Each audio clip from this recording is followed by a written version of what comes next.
In a decisive rejection that's rocking the geopolitical landscape, Israeli Prime Minister Benjamin Netanyahu has firmly turned down a Biden administration-backed peace plan in the war-torn Gaza Strip.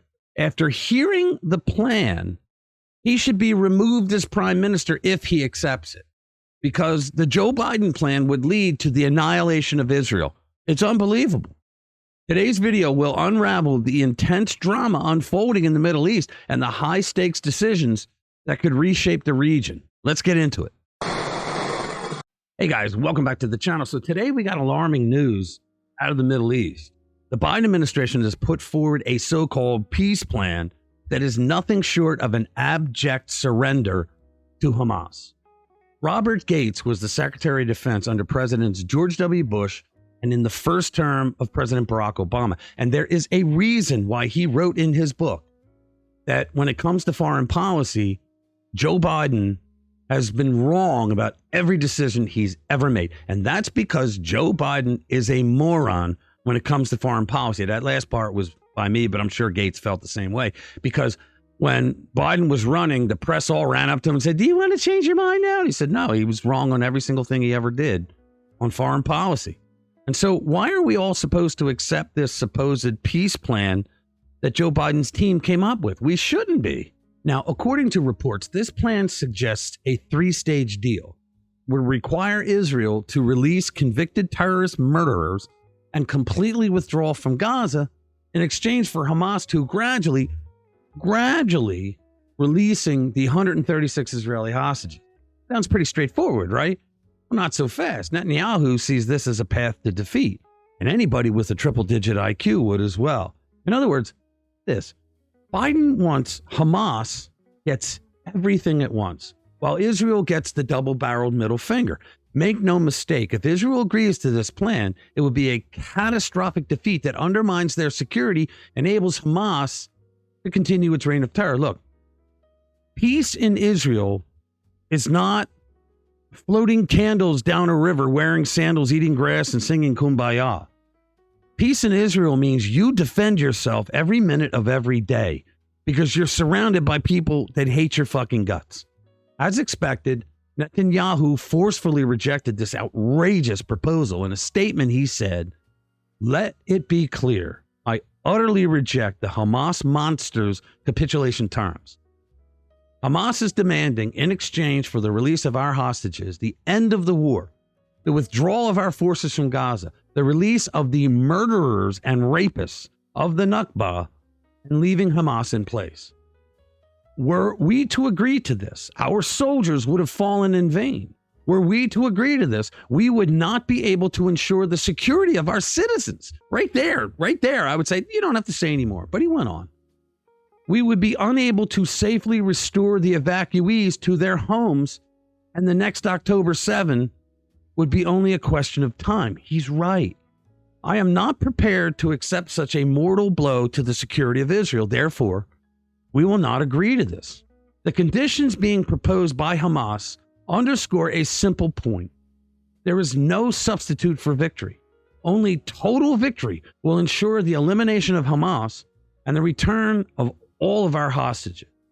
He went on, "I told President Biden this in our conversation over the weekend. I greatly appreciate the U.S. support for Israel, and I also expressed this to the president. However, I will strongly insist on our vital interests." He has to. He's not the prime minister of America. He's the prime minister of Israel.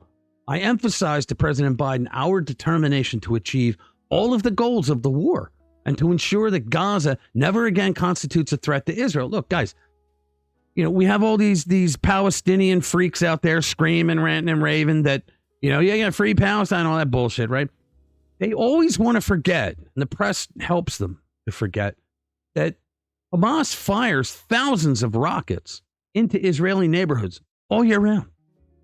Would we put up with Canadian terrorists firing, or Mexican terrorists, the cartels firing rockets into U.S. cities? No, we wouldn't put up with them. Why should they?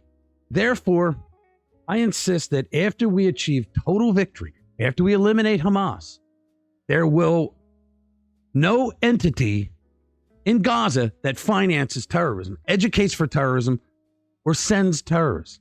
Gaza must be demilitarized under Israel's full security control. I will not compromise on full Israeli security control of all territory west of the Jordan River. As Prime Minister of Israel, I have strongly upheld this position in the face of great international and domestic pressure. My insistence is what has prevented over the years the establishment of a Palestinian state that would have constituted an existential danger to Israel. He's right. As long as I am Prime Minister, I will continue to strongly insist on this. If someone has a different position, they should show leadership and candidly state their position to the citizens of Israel. Guys, Netanyahu understands that any deal allowing Hamas to retain power and military capabilities is no deal at all. It would render the sacrifices of Israeli soldiers meaningless. It would expose Israeli communities to future Hamas attacks.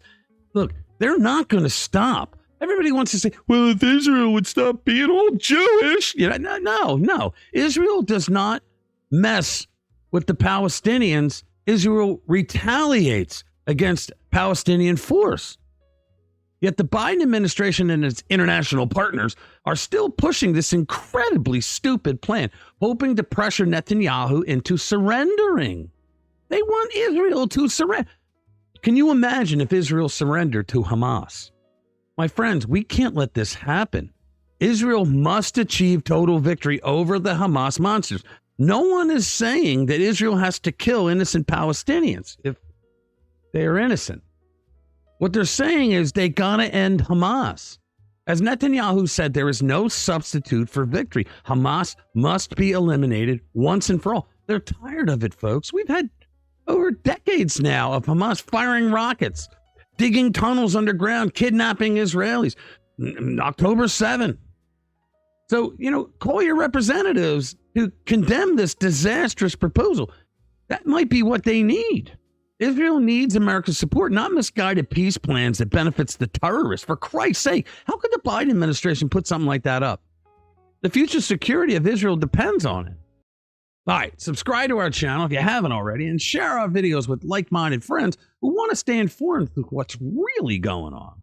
Thanks for watching this video. I'll see you in the next one. You don't need that protection. I will walk on glass. I will run